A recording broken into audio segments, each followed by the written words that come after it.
Buenas tardes, hoy domingo 5 de mayo del año 2024 vamos a iniciar nuestra escuela dominical virtual con el texto de nuestro material en español. Antes que nada vamos a ver en su momento el título de esta escuela.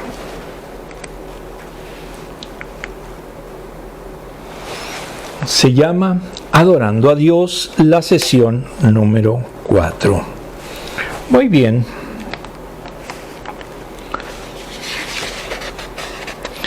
En nuestro material de Lightwave, de la Asociación Bautista Central, nos dice en su momento lo siguiente. Ideal central. Cuando adoramos juntos a Dios, experimentamos gozo en su presencia. Aplicación para la vida. En algunos libros sobre la misión de la Iglesia se afirma que una de las funciones básicas de la Iglesia es la adoración. No obstante, en la Biblia encontramos que adorar a Dios es el centro de la vida de un creyente. Vivimos para la gloria de Dios, así que a diario debemos adorar y exaltar a nuestro Padre Celestial de manera colectiva e individual. La adoración incluye a todo nuestro ser, no se limita a los sentimientos. Al conversar con la mujer samaritana, Jesús dijo que adoraríamos lo que sabemos y además que Dios está buscando adoradores que lo adoren en espíritu y en verdad. Juan 4, 22, 23. Es decir, a medida que la verdad de Dios se revele en nuestra vida, debemos responder con adoración por lo que ahora sabemos del Señor. El apóstol Pablo dijo que debemos orar y adorar en el Espíritu, porque Dios es Espíritu, y también con el entendimiento, 1 Corintios 14, 15. Hay otros elementos que se incluyen en la adoración, y en esta sesión estaremos reflexionando sobre eso. Muy bien. Vamos a ver nuestro texto. Ahora vemos la versión en inglés y nos dice lo siguiente.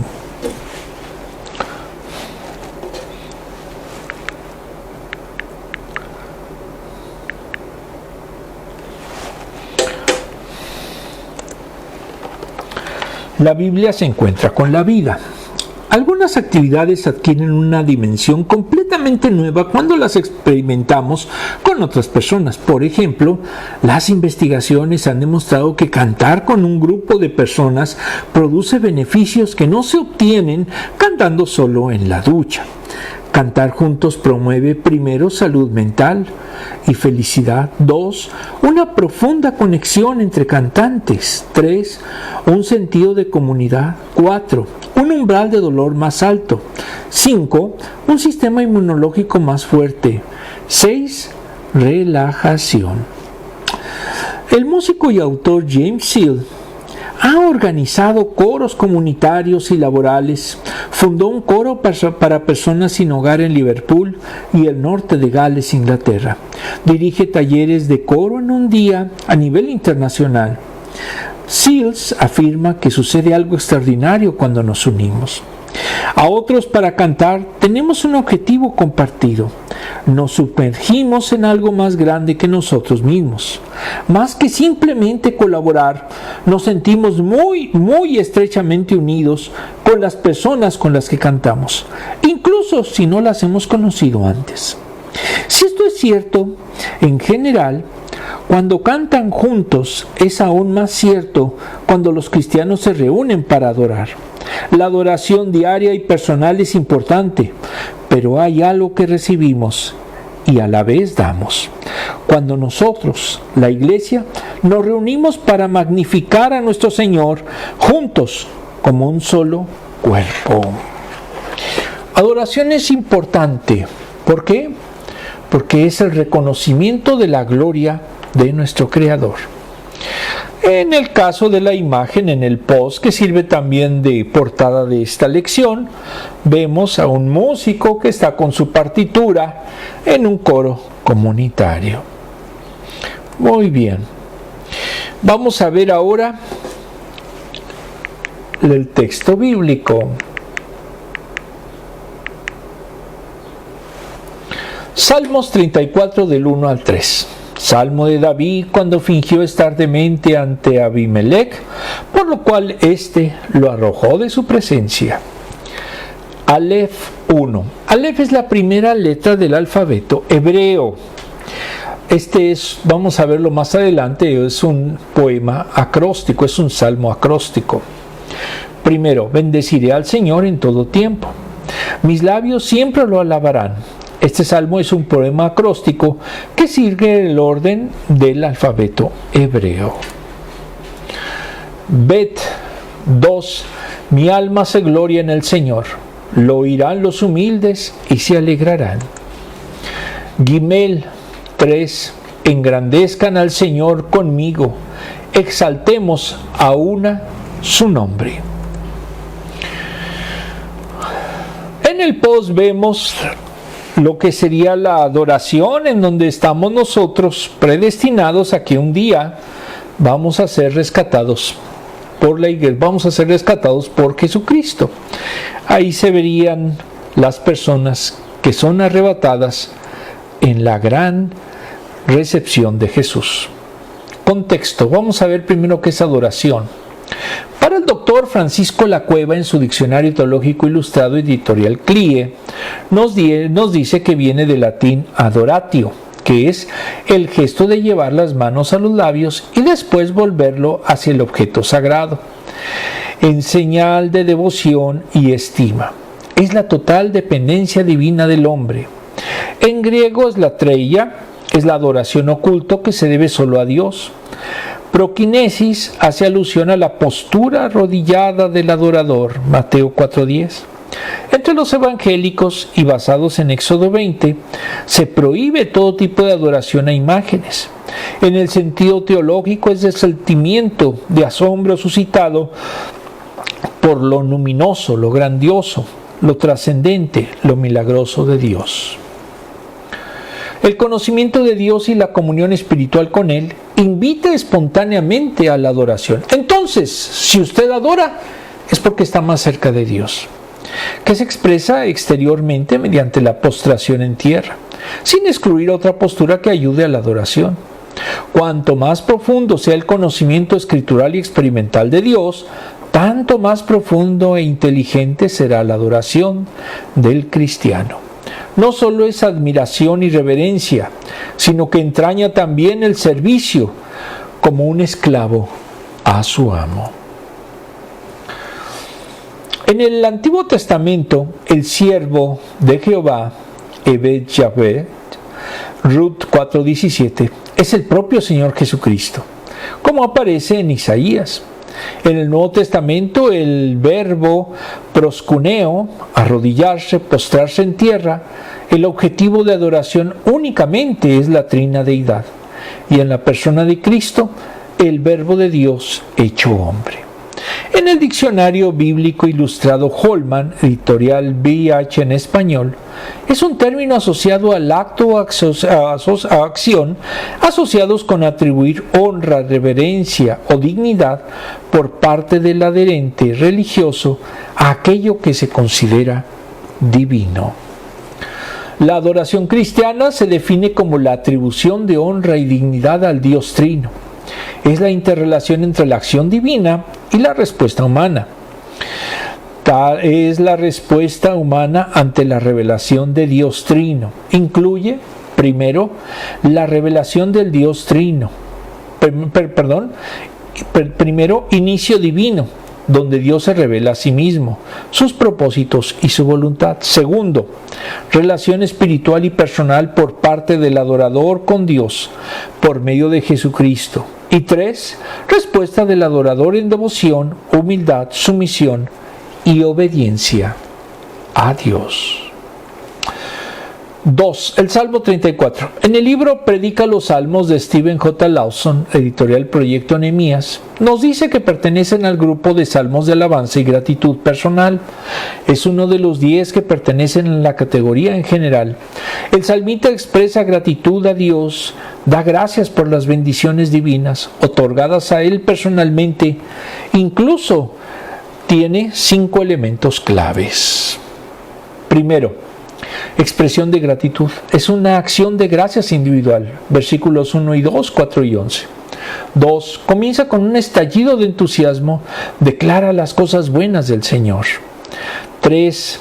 Se presentan el problema, es decir, Dios debe actuar ante un problema que le aqueja. Versículos 13 y 14. En este caso se refiere la lengua que habla mal y tampoco debe de engañar.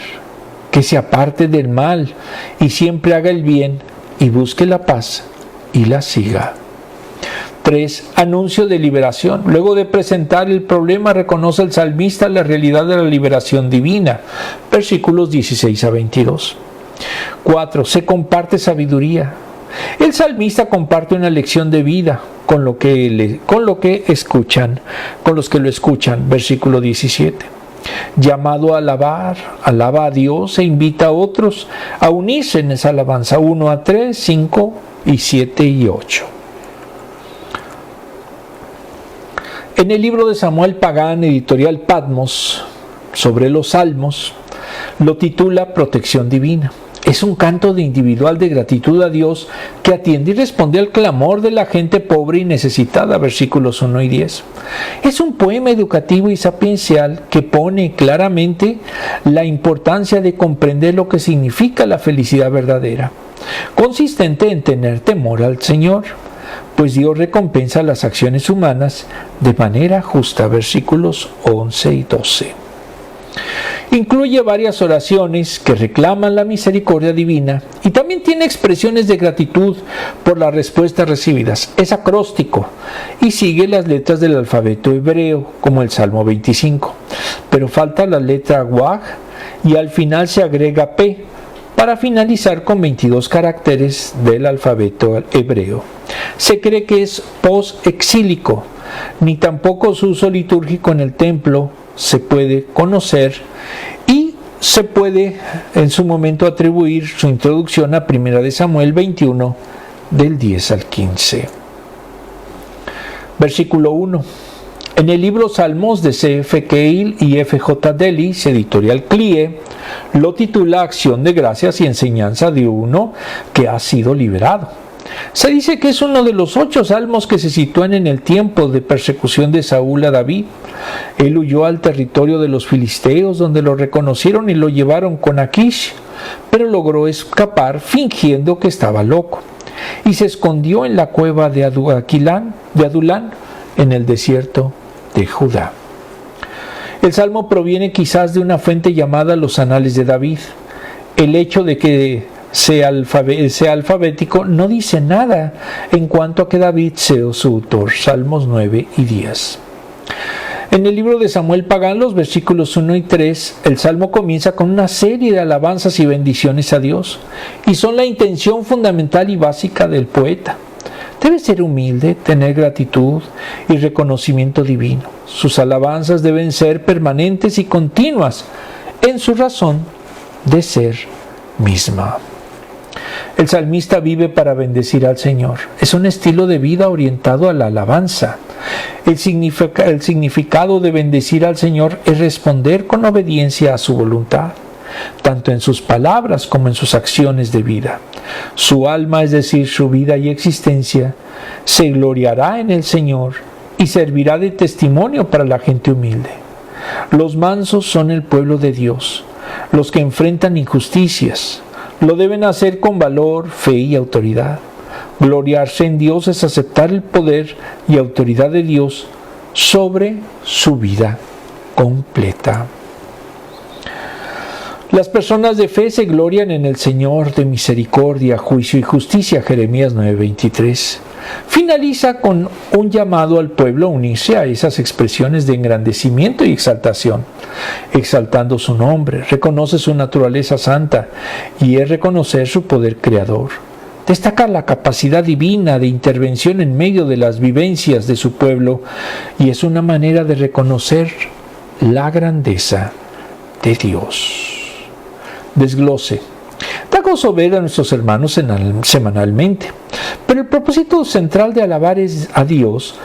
Por eso la adoración debe ser continua, por quien es Él y por lo que hace. Este versículo dice que la oración debe ser constante, debe ser continuamente. La alabanza está en la boca, tiene que ser constante y expresa.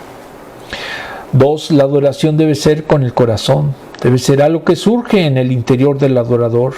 No importa tanto la forma como el fondo, no se puede contener de tal manera que otros lo oirán. La adoración debe centrarse en Dios. El salmista invita a engrandecer a Dios y a su nombre. A Él pertenece toda la gloria, su nombre debe exaltarse. No importa el talento de los que dirigen la adoración. El enfoque de nuestra alabanza debe ser siempre Dios. No debemos distraernos en nuestras reuniones de adoración. Hay que mantener nuestro enfoque en la gloria de Dios al presentarnos en adoración. Para adorar en su momento, lo fundamental siempre es verdaderamente conocer, y al conocer a Dios, nosotros tenemos la capacidad de adorarlo. Si usted no conoce a Dios, no va a sentir esa necesidad, porque Dios es un Dios vivo, que penetra precisamente en nosotros a través de su Espíritu, y eso nos da la facultad de poder verdaderamente adorarlo. Vamos a ver las preguntas como siempre. La primera es en español y la segunda es la que corresponde a la versión en inglés.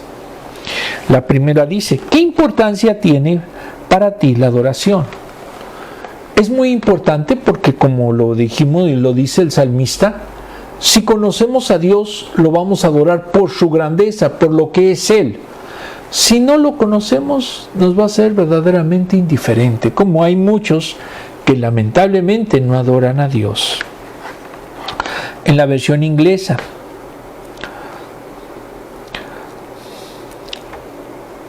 ¿cuál es una actividad que siempre es mejor en una multitud? Como vimos en la primera lección, pues el estar en un coro, el cantar a Dios. La iglesia en su momento debe de clamar a Dios, pero también debe de cantar junta.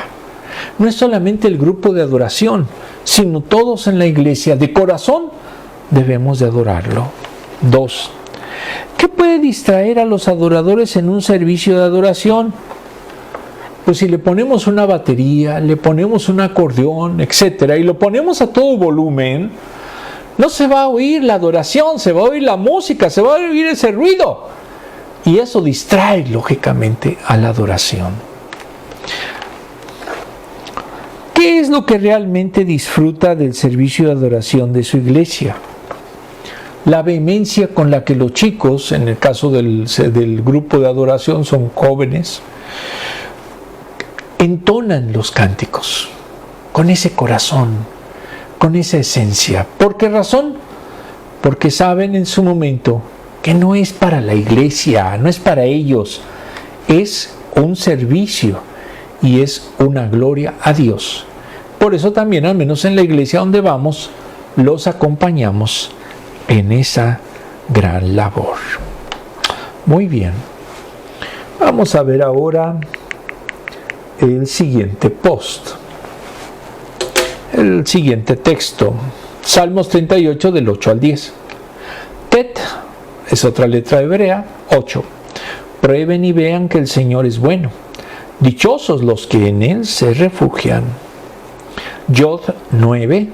Teman al Señor, ustedes sus santos, pues nada les falta a los que le temen. Kaf 10.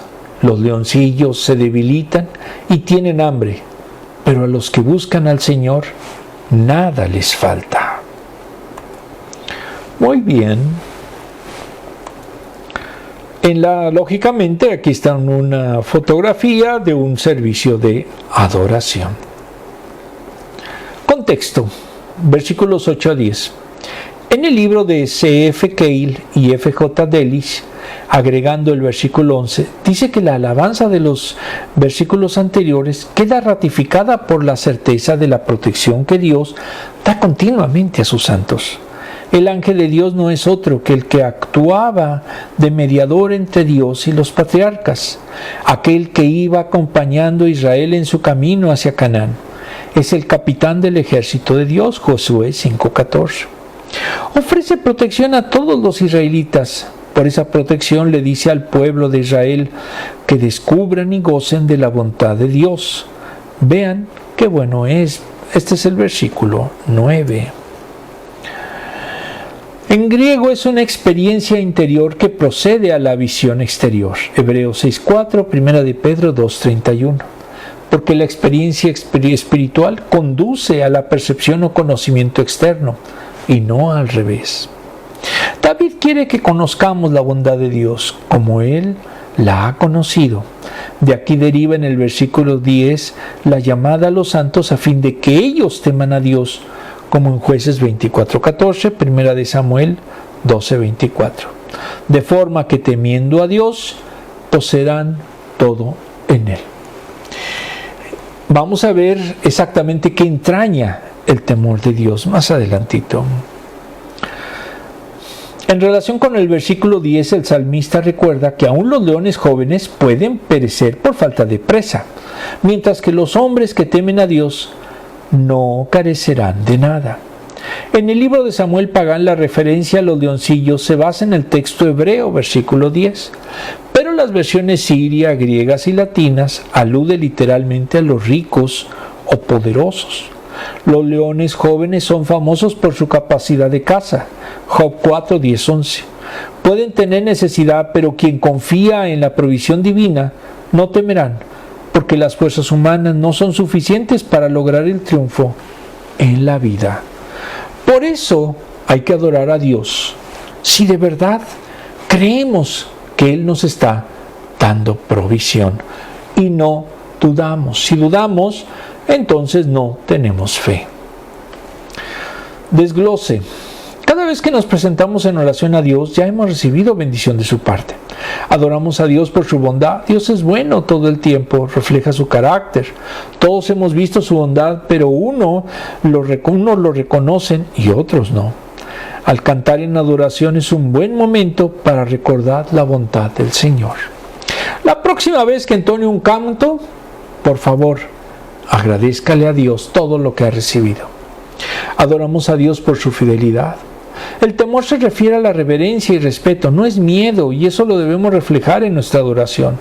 Él es fiel y merece nuestra adoración, porque nunca nos ha dejado ni nos dejará, si de verdad creemos en Él. Adoramos a Dios por su provisión. Si tenemos a Dios, tenemos todo lo que necesitamos. Él conoce nuestras necesidades materiales y espirituales. Siempre provee lo que necesitamos, no lo que queremos.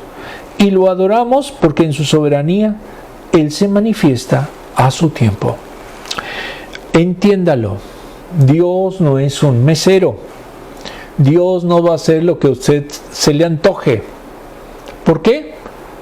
Porque Dios, al ser bueno, a Él debemos honrarlo. Y Él nos dará la provisión necesaria para que podamos seguir adorándolo, pero sobre todo porque reconoce que hemos comprendido su grandeza. Muy bien, vamos a ver la siguiente, ahora la pregunta.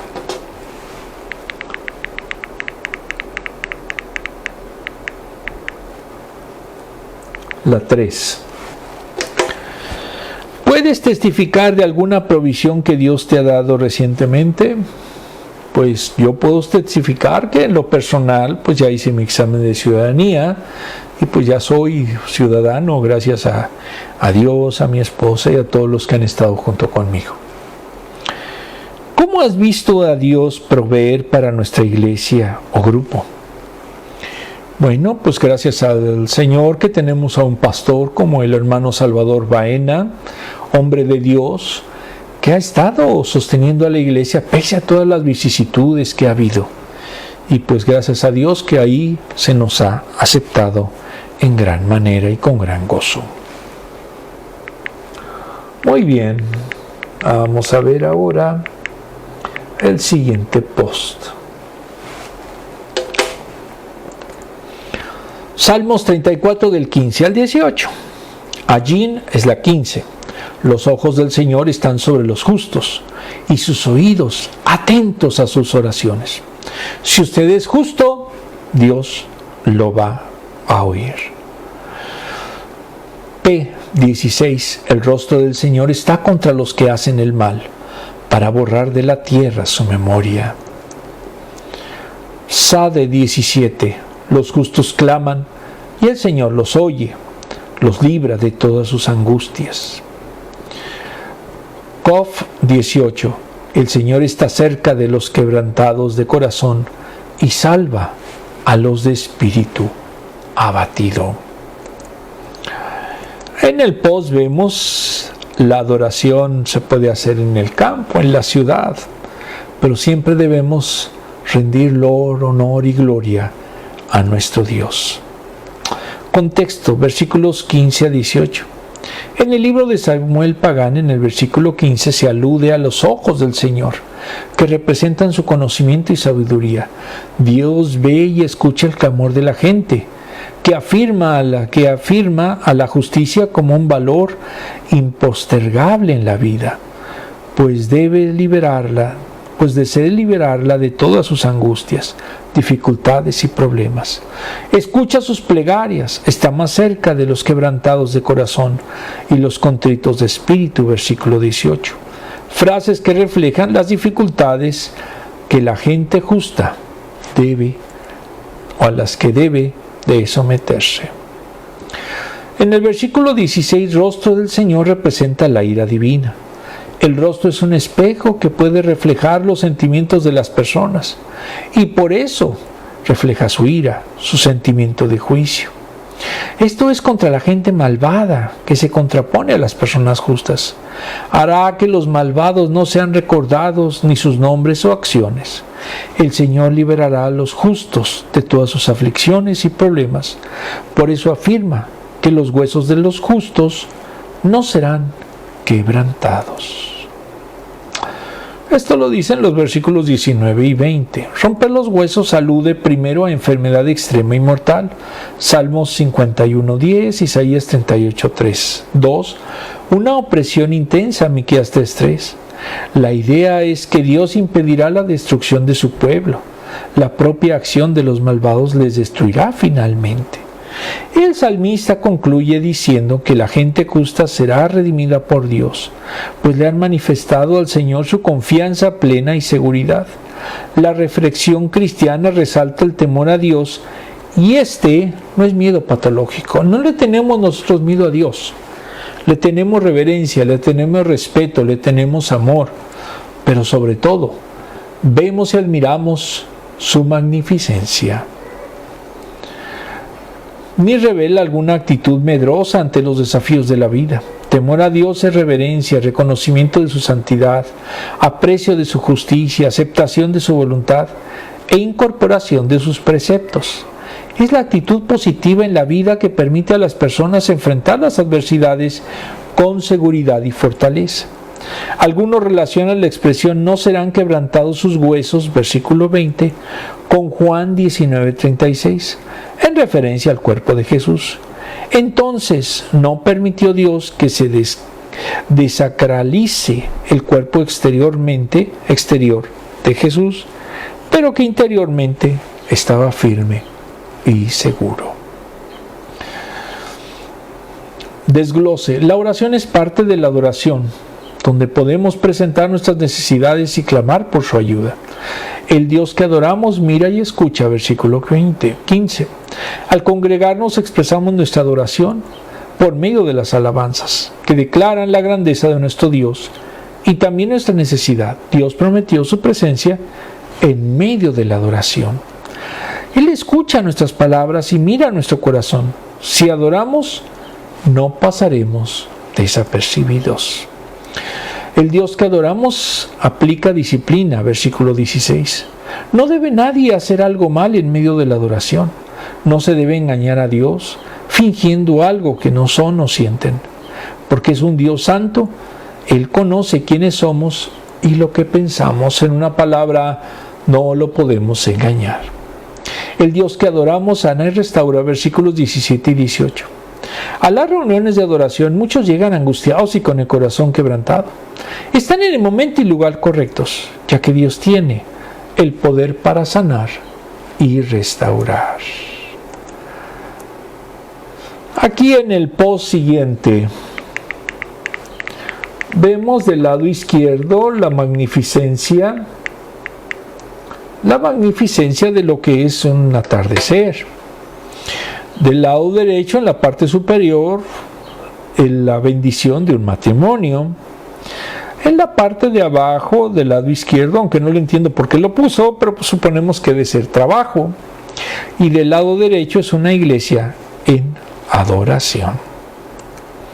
Vamos a ver las preguntas. Las últimas.